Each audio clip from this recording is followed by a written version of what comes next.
Hello, this is Dr. Paul Cottrell, and I'm going to talk about Mpox today. The scientific side of this. None of the videos that I have seen on YouTube dealing with Mpox have gone into the detail that I will be going into. So I think this will be a good learning lesson. It's, at a kind of a graduate level, so it's important to kind of pay attention to what I have to say. A lot of the stuff that the mainstream media is saying is just very sugar coated and it's not giving you the details. So I think it's very important that you review this video multiple times so you understand what I am talking about when it comes to Mpox. But before we do that, can you please go to my store, the-studio-reykjavik.com, and help support my work by donating. You can donate on the homepage at the very bottom. You can donate through Stripe, PayPal, or buy me a coffee. Just click the buttons there and it'll take you to the donation page and donate that way. In addition, I have lots of different products. I have ebooks and different supplements, but I want to focus on some new supplements that I have. I have the olive leaf extract. This will help to boost up your immune system and help with your cardiovascular system. So you should be taking this every day. The olive leaf extract helps with the immune system by bringing down inflammation, and it helps with the cardiovascular system by improving your HDL levels. It increases your HDL levels and it lowers your LDL levels. So please go to the store and get the olive leaf extract to improve your immune system and your cardiovascular system. I also have zeolite. Zeolite is a detoxifier, a heavy metal detoxifier.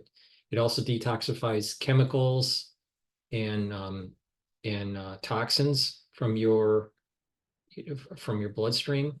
How it works is that zeolite is a molecule that is negatively charged. So it's going to attach to positively charged heavy metals, toxins, and chemicals to help detoxify. So take this every day, and it will soak up those toxins and heavy chemicals. If you're on medication, you should talk to your doctor first before using zeolite, because some of the medication that you might be taking, zeolite might take out of your bloodstream. So just keep that in mind. But for the ones that aren't on medication, it's really important to detoxify your body on a regular basis. Some people detoxify their body every day. Some people do it once or twice a year. It's up to you. But this type of zeolite you can take every day. So please go to the store, the-studio-reykjavik.com, and get the zeolite.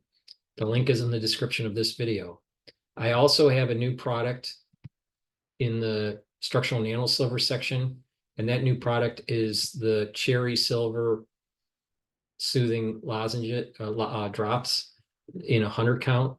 So basically, it's a new flavor that we have here. It's the cherry flavor now. It's in 100 count. This is made from structural nanosilver. It'll help to neutralize pathogens and boost up your immune system. It will also improve the mucosal barrier in your oral cavity. So by doing that, it will reduce the chances of getting infections. In addition, I have a lot of new products underneath the studio products. It's 5 new products that I have brought onto the store. These are supplements that I've been taking every day for quite a while, and now I'm able to provide them to you, and you add it to the stack that I'm doing, and you'll notice that you're slowing down the aging process, you're boosting up your immune system, and you are improving your longevity. So the first one is NAC. NAC is really important because it brings up your glutathione levels. It's a great antioxidant. It's synergistic with the other antioxidants that I have on my store. So you should be taking NAC every day. It also helps with detoxifying your body. So do that. Take NAC every day for detoxification and as an antioxidant by boosting up the glutathione levels. and it's synergistic. NAC is synergistic with C60. Ubiquinol, which is the active form of CoQ10. This is really important to be taking every day. Ubiquinol is a compound that will help to boost up your energy levels. It's an antioxidant, and it'll also help to protect your neural health. So please take the ubiquinol that I have on my store. I take it every day. So again, it's also synergistic with the other antioxidants that I have on my store. NAD plus, very important to boost up your energy levels. It helps with also your brain function, your neural health. So please go to the store, the-studio-reykjavik.com, and get the NAD plus. It also helps to improve repair of your mitochondria and your DNA. So that's really important, to maintain good cellular health, but also your ATP levels. So you should be taking NAD plus every day. It is synergistic with C60 and resveratrol and niacin. Vitamin K2, MK7. This will help with your bone health and your cardiovascular health. So you should be taking that every day. I have mentioned on other videos how to stack it to reduce cardiovascular disease, how to reduce plaque, and how to remodel your bones and your joints to reduce osteoarthritis. So please go to the store and get the K2 for improving your bone health and your cardiovascular health. Nattokinase, really important. Should be taking it every day. At higher doses, it will bring down LDL levels and bring up your HDL levels, bring down your cholesterol levels. Really important. In addition, it is fibrinolytic, so it will help to break up clots. Should be taking it every day. And it is synergistic with the digestive enzyme complex that I have on my store. So please go to the store, get the new products that I have, the NAC, the ubiquinol, the NAD+, the K2, and the nattokinase. Please go to my store, the-studio-reykjavik.com. The link is in the description of this video. So what I'm going to do is now we're going to start the presentation that I built up on Mpox.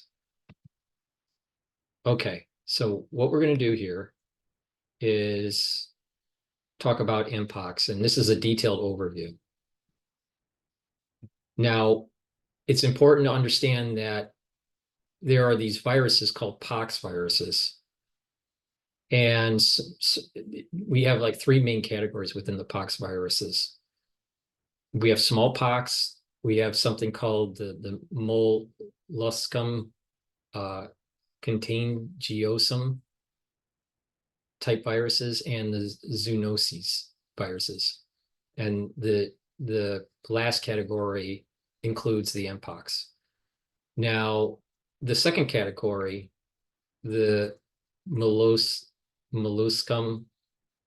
contagiosum, is primarily in the keratinocytes.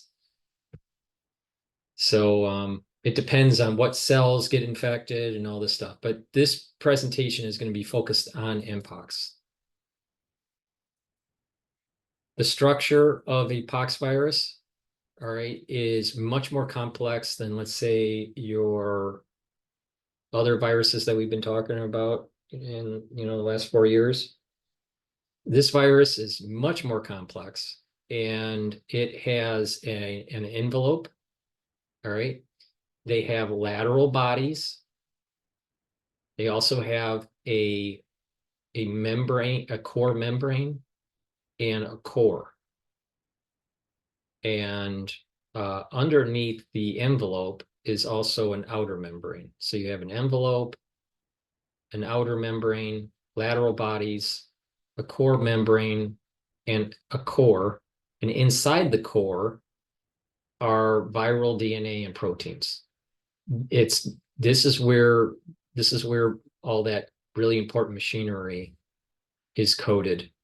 All right.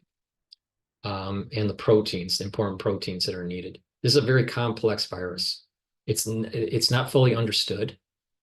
And on the surface of the protein are these tubules, all right, these surface tubules. Now, with an electron microscope, you can see the actual pox virus, all right, and you can see the envelope and the outer membrane and the core. All right. Now, pox viruses are different. Pox viruses are are are different from other DNA viruses. Now, how or why is that? It's because their whole entire replication cycle is in the cell cytoplasm. It's not using the DNA. It's not using the nucleus of the cell that it's infecting. So a pox virus goes in to a cell and it will replicate in the cytoplasm. It will not need the cell nucleus.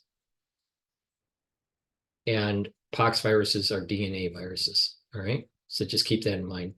And the pox virus has a very large genome. It has anywhere from 100 to 200,000 bases in its genome, and it codes for about 191 genes. So the pox virus codes for enzymes that will help with the production of the messenger RNA and its own DNA production within the cell cytoplasm. So it doesn't need to hijack too much of the cell. It just needs basically the cytoplasm. All right, so it's a complex virus.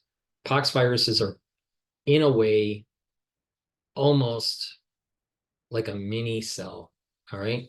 But it is considered a virus, and it needs the cytoplasm for replication. So here is an example of how the virus works in the cytoplasm.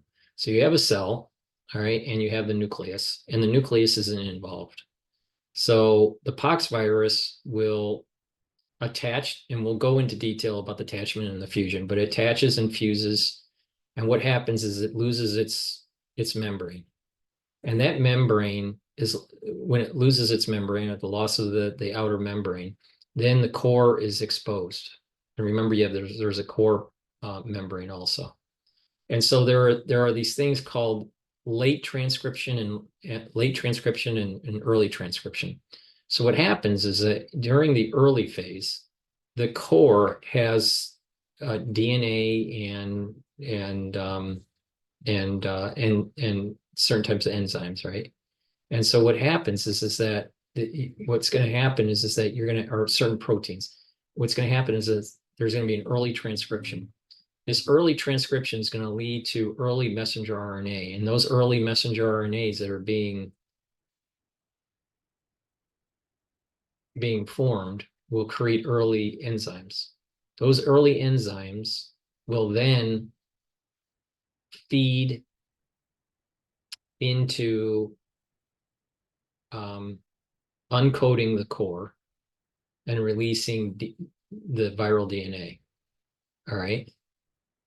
And when it's releasing the viral DNA, then it will have these DNA strands, right? And then these early enzymes are also DNA polymerase, which basically helps to replicate the DNA. This takes 2 to 5 hours. And then what happens is that it'll go down the late transcription cycle, where now you have DNA that has been replicated. There's late transcription. So you got now late messenger RNAs, you have late enzymes, and you have late viron proteins, okay? You also have early viron proteins that come together with the replicated DNA. And what happens is now you're going to have a situation where you have what is called a spherical immature particles. Right? So you have a zone where there's immature particles. So you have proteins and you have DNA, replicated DNA that's immature, that's just kind of near each other.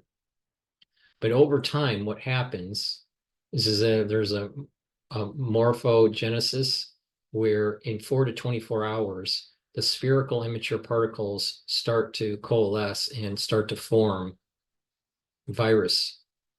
And that virus is then released by the cell, by cell disruption, right? Or exocytosis. So the cell may blow up for whatever reason, or just bud off, and there's an exocytosis. Okay, so let's go over this again because this is important. The virus replicates in the cytoplasm only and does not involve the nucleus. It attaches to a couple different types of receptors. We'll go over that. And it fuses based on some complex fusion proteins. There is a loss of the outer membrane, and then the core is exposed. There are early transcription of messenger RNA, okay, that is happening.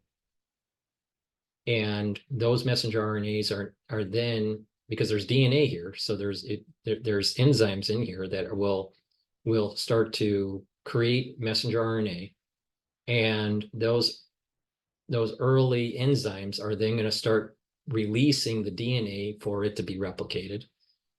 But it also, those enzymes will help to produce the early viron proteins. Now, as the DNA is being released out of the core from an coatase, right, from the early enzymes that were, during the early transcription,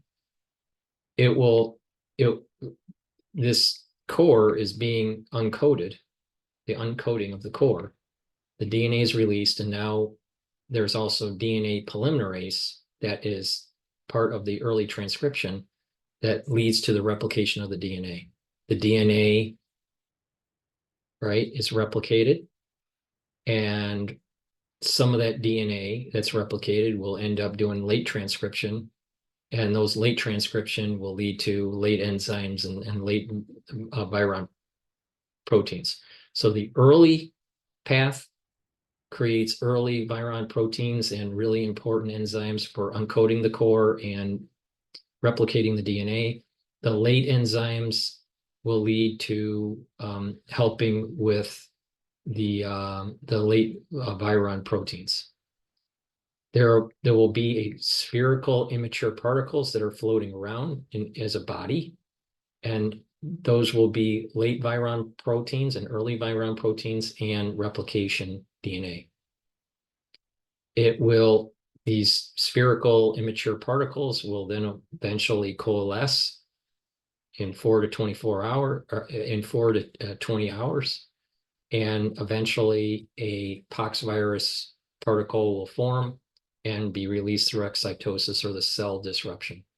Okay, so that's really important to understand that the core has proteins and DNA, and that the early transcription helps to release the DNA and create early viron proteins. And the release of the DNA, then it's able to replicate through the early DNA polymerase, and then there's late viron proteins that are created, and then they coalesce. So it's a complex process.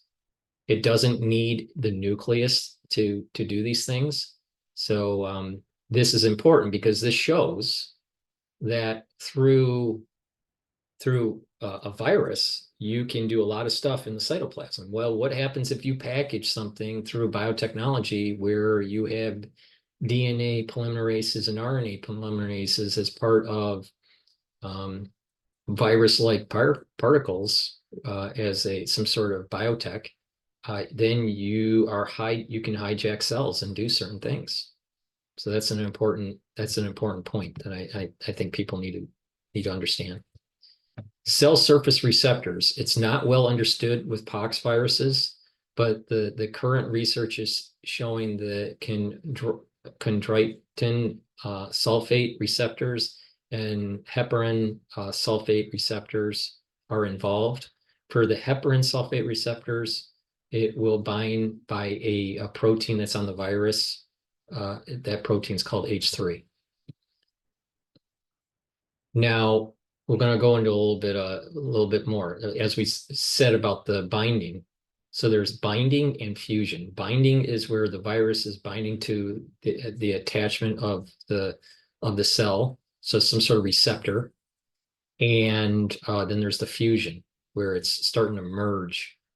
The virus merges with the cell's membrane, and releases its core. So with the viral binding onto the cell surface, there seems to be three proteins that are involved, and that's the H3, the A27, and the D8 proteins from the pox virus, all right, that are on the surface of the virus. The cell fusion is based on 11 conserved proteins. Those 11 conserved proteins are F9, L1, A28, H2, G3, L5, A21, J5, O3, A16, and G9. Now, remember, I have mentioned that the hijacking of the innate immune system, when it's in this phase here, when it's trying to replicate, the cell may try to use its innate immune system. Well, there are proteins that are in the core that either through early transcription or are just in the core that will actually help to shut down the innate immune system. One of those proteins is E3. Okay, so you have these cell fusion conserved proteins, right? There's 11 of them. And they build a fusion protein complex. That fusion protein complex is F9, L1, which is in this configuration. The A28 will fuse with the H2. The G3 will attach itself with the L5. The A21 J5 will be kind of separated, but be near an O3. And the A16 will be attached to the G9. So you have like these three attachments, and then some other one. You have kind of like a fusion between A28 and H2, G3, L5, and A16, G9, and then you have these others that come and attach, which is the F9, the L1, the A21, the J5, and the O3. So just kind of keep that in mind, that there is this complex protein fusion that allows the virus to be able to move into the cell. All right. So this is, again, pox viruses are complex. This is another electron microscope staining. And you can see you have the cell surface right here. All right. This is the cell. And then the pox virus is here. The pox virus is right here. The core. So you have the pox virus membrane. You have the pox virus surface. You have the membrane of the core. And you have the core. All right. And there's this also an outer membrane here. Okay. You can see that the surface, which has the fusion complex of these proteins, starting to merge with the surface of the membrane, that surface membrane of the cell, and the core is now being released into the cytoplasm. Okay, another good picture of this is that here's the virus. Okay, here's the core. This is the outer membrane of the core. I'm sorry, this is the core membrane. I'll call it the core membrane. This is the surface membrane of the virus. Here's the outer membrane of the virus. All right, and here there's a fusion between the surface and the surface of the pox virus merging with the actual cell surface. Okay, now you can see that the core is being released into the cytoplasm, and there's DNA and proteins in here that will lead to early transcription and late transcription. Okay, it's pox viruses are extremely complex. Now, the immunopathogenesis of Mpox, really important to go over, and we're going to spend a little bit of time on this. Okay, so the immunopathogenesis. So how's this thing? It happens a few different ways. Okay, there's a respiratory route. Okay, there's a skin route, which is what we've been mostly focused on. There is a draining lymph node route. There are the route through the liver, the route through the sexual route, infective pustules, and infective ulcers in the mouth. Okay, so let's walk through maybe not necessarily in order, but we can yeah, we can do it in order. All right, so respiratory route first. All right, so you have a mucosal lining, and you have ciliated cells, and you have these different cells in your respiratory tract, right? And you have dendritic cells, which are part of your immune system. Well, the Mpox virus can infect the dendritic cells and your macrophages. So you have dendritic cells and macrophages. So the Mpox gets in, and what happens is that the dendritic cell is infected. And what happens there is that dendritic cell then will move into a lymphatic vessel.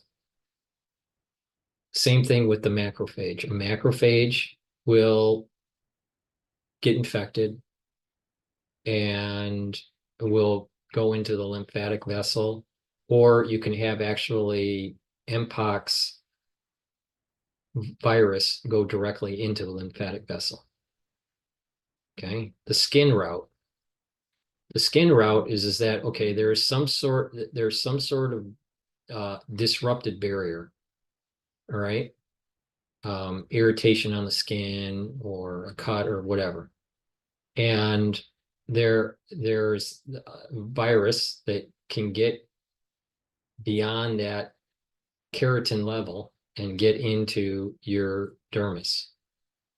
Okay, in the dermis, in the epidermis layer, all right, you're going to have these Langerhans cells, right? It's part of the immune system. The Mpox can infect the Langerhans cells, and the Langerhans cells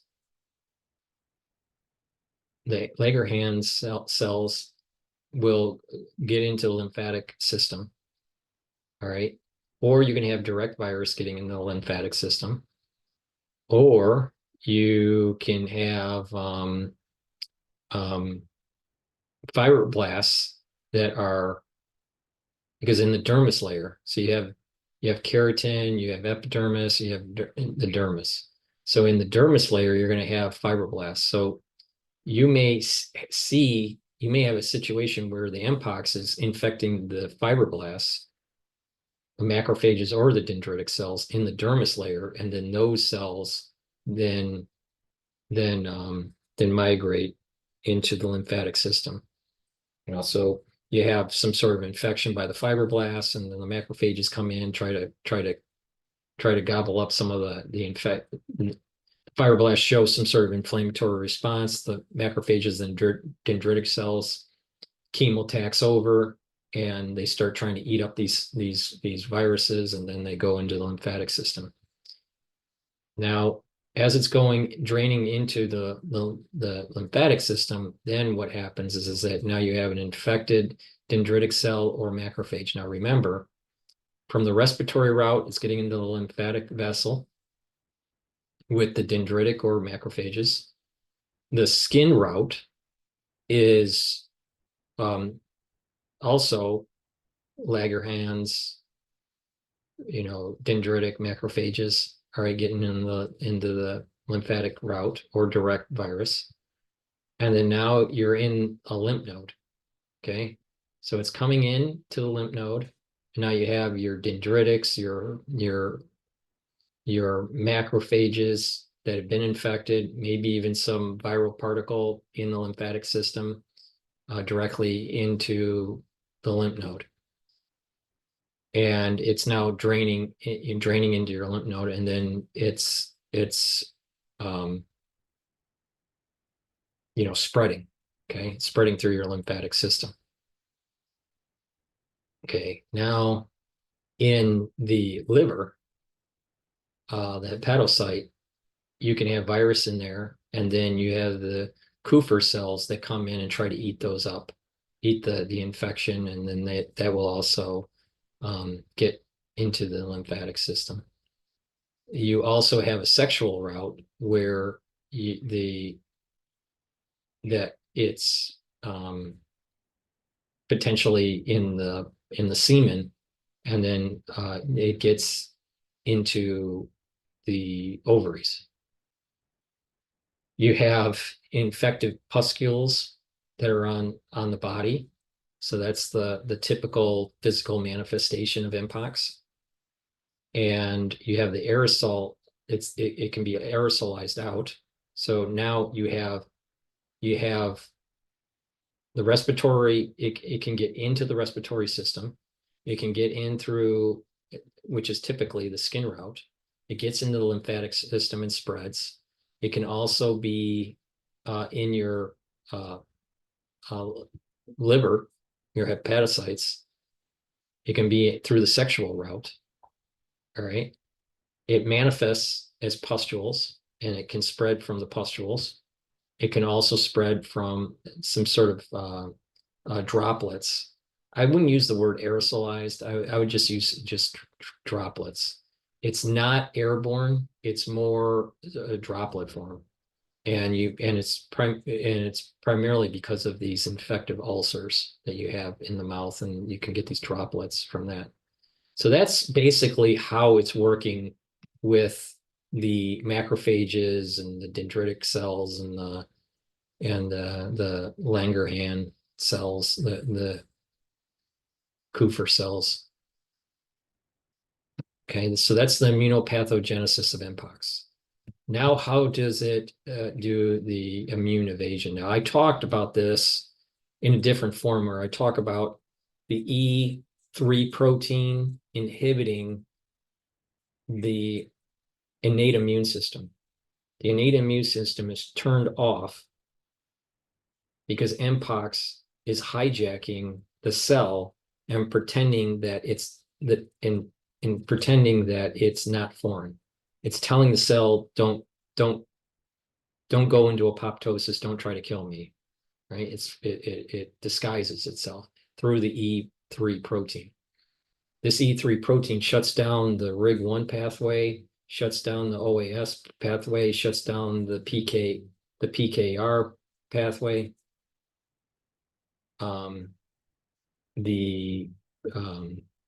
It shuts down MAD5.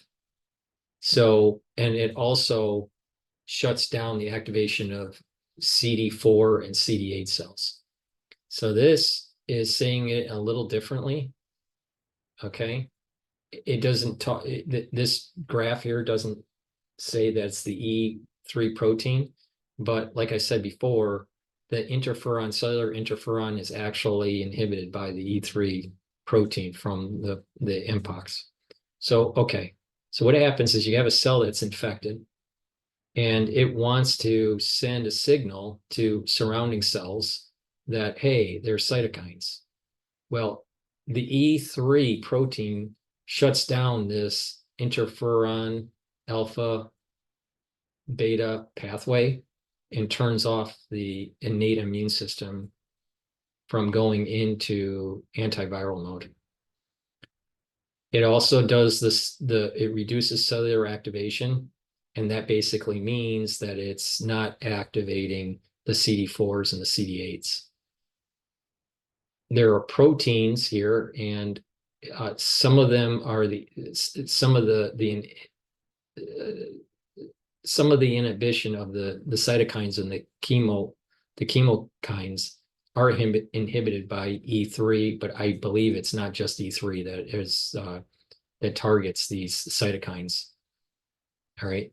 There's also blocking of the complement cascade to preventing the cell from getting going and getting killed by the immune system. There's also and I talked about this already with the RIG1 pathway, where the E3 is blocking the PRR signaling cascade and preventing the cell from recognizing foreign DNA and foreign messenger RNA. It's stopping the signaling of IRF3, and it's stopping the signaling of the interferon, not the interferon, the stops the signaling of the NF kappa beta pathway. This is pro-inflammatory. This is a major pathway to get the cell to go into apoptosis. If you block this pathway, then what happens is that you are preventing the cell from dying. And so it can't go into antiviral mode. So this pathway is really important for the Mpox. And because of this, it's escaping apoptosis, like I said. E3 is a major, but not the only one, but is a major protein that's doing these. The reducing the cellular activation, I don't believe is the E3 protein. I believe that's a series of other proteins. Now, I do have a chart in the next slide that goes into detail of some of the proteins. I don't have the time to really go into detail on each one of these, but at least there's a reference there for you. On this slide, we want to talk about the immune evasion. So basically, it can block the TNF, it can block INF gamma, IL-1 beta, IL-18, and IL-6. So it can block these pro-inflammatory responses for the immune system. And it's important to understand that there is this clade 1 and clade 2. We talked about clade 1 A and B and clade 2 A and B. Now, what is important here is that the Pox Zaire strain is clade 1. The difference between clade 1 and clade 2 is that clade 1 is from Zaire. Clade 2 is from West Africa. And that clade 1, Zaire, expresses a protein called D14. And this is part of the protein that blocks that complement cascade that we were talking about on this slide here, blocking the activation of complement cascade. So this is the Zaire strain, clade 1. Now, if you don't have D14 expressed, because that gene is non-functioning or whatever the reason why, that is the clade 2. Clade 2 does not express D14. So that's the big difference. And again, Zaire is clade 1 and West Africa is clade 2. And clade 2 and clade 1, big differences are that clade 1 expresses D14 and blocks the complement cascade. So that's why clade 1 is worse than clade 2. Now, there's a clade 1A and a clade 1B. We don't know yet. We don't have a good understanding what the main genomic differences are between clade 1A and clade 1B. It could be an enhanced function of D14. I suspect that it's an enhanced function of something else, but that needs further investigation. These two slides here are a list of the proteins. I'm not going to go into the details of each one, but here you have Central African and West African. Central African is Zaire. West African is clade 2, clade 1, clade 2.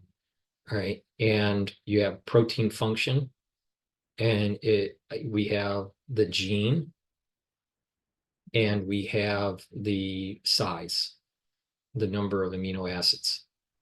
All right. So we can look at a certain gene, right? And you can see what the function is, right? So here, you have a lot of inhibitor for the NF-kappa beta activation. So this shuts down the innate immune system. It's shutting down the BCL2 protein. There's also the IRF3 inhibition. There's double-stranded RNA binding protein inhibitor of interferon signaling with this F3L for the Zaire version, so clade 1. But for clade 2, it's using a different protein. It's the OPG065 protein. The size of the protein is the same. All right, so the point here is that there's a little bit of a complex difference. The interferon binding proteins, B16R, and interferon gamma, B9R, for the Zaire clade 1, but different for clade 2. So so the nomenclature is a little different, probably because of location. Apoptosis inhibitors, right? Which is the B12R,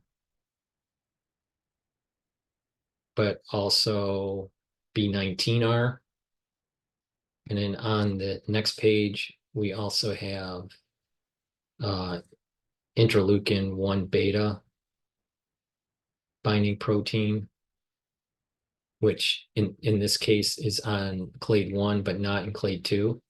So that might be another reason why clade 1 is worse, while clade 2 doesn't have it. So maybe there's an enhanced function, maybe some sort of enhanced function with the interleukin 1 beta for the genome. Here's the D14, the inhibitor for the complement that we talked about earlier. So it looks like there's 2 genes that are not in clade 2, which are the B14 and the D14. And that B14 is the interleukin 1 beta binding protein. Let's see on the other slide, is there?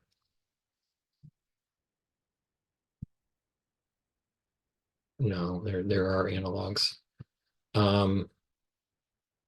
So I didn't want to go into each one of these. I mean, that's like a whole dissertation there, but you get an idea that you can use this as a reference. Now we know the genes, what they do, the genes that are in clade 1 or clade 2, what they do, and by referencing this, we would understand what kind of mutations that may have emerged between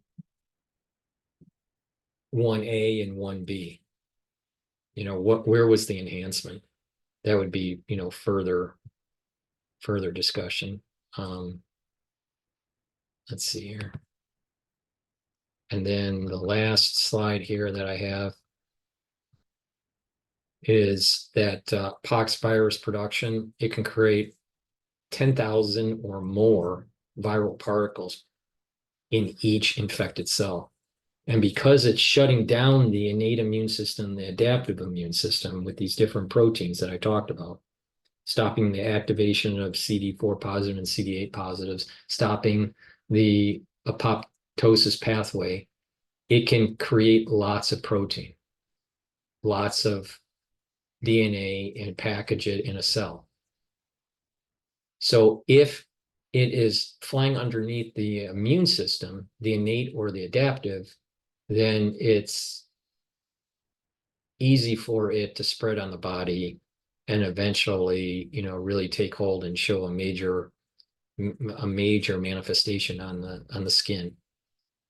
Pox viruses are complex. They have lots of proteins. They have 191 proteins. They have a DNA genome, and it does not need the cell's nucleus. All it needs is the cell's cytoplasm. So with that said, that covers the presentation for Mpox in a detailed overview. Hopefully you learned something. Please help support my work by donating. You can donate on my website, the-studio-reykjavik.com. You can also donate by being a paid member on Patreon. These videos that I do are for free. So I have thousands of these kinds of videos out there. And it's through your support that allows me to do these things. So please help support by being a paid member on Patreon or by donating and going to my store, the-studio-reykjavik.com, and purchasing the products that I offer. I have a lot of new products. Again, the ubiquinol, the NAC plus, the NAD plus, the NAC, the ubiquinol, the K2, MK7, and the nattokinase. So get those from the store. Also get some of the other products that I have. The more that you purchase for your order, the cheaper the shipping will be, because the shipping I do is exclusive with FedEx, and I do it in a fixed rate for the shipping. So the more items that you purchase, the better you are with the shipping. So thank you for listening. Please go to my store, the-studio-reykjavik.com, and please ask your social media to follow me so I can build an audience and overcome the censorship and the throttling that is happening on some of these social platforms like YouTube. Thank you for listening and have a nice day.